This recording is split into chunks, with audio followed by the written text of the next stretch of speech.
yəni piyada hərəkət edib Ulduz metrosu Alçası tərəf gəlir. Gördüm bu pişikdir. Dedim yox, bu pişiyə oxşamır. Tülkü.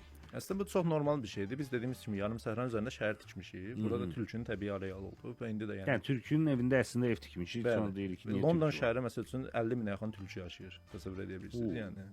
Yəni nə problem var? Mən bizim tülküləri, bizim deyəndə, yəni bizim uşaqları, ərazilərdə yaşayan tülkülər ancaq zibil yeşiklərinin yanına görürəm. Sözün açığı. Sumqayıtda. Nə şu Sumqayıtı burada hər şeydə Sumqayıta bağlısan. Nə bilim da.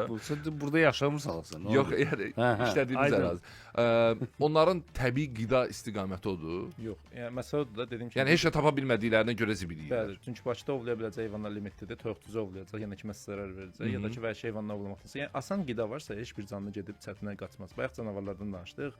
Son illərdə ölkəmizdə məsəl üçün görürəm, ovçular onu ziyan verici kimi göstərir. Çox məntiqli bir şeydir. Biz belə deyək də 50-60 dənə qoyunu bir yerə yığırıq.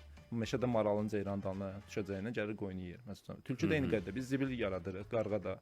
Bu niyə gedib özünə əziyyət verib başqa bir yem axtarsın ki? Yəni sadə məntiqli də. Bu daha asan qidaya gəlir. Bəzən buna görə sayı artır. Məsələn, bir maraqlı misal deyim tülkü mövzusundan uzaqlaşmaq üçün. Bunun effektləri çox qlobal səviyyədə o. Biz bunun fərqində deyilik. Biz bayaq ekosistemdən danışdıq. Məsələn, hacı leylək nədir bilirsiniz də, bildiyiniz leyləkdir, amma ədəbiyyatlarda o hacca getdiyinə inanıldığı üçün hacı leylək deyilir.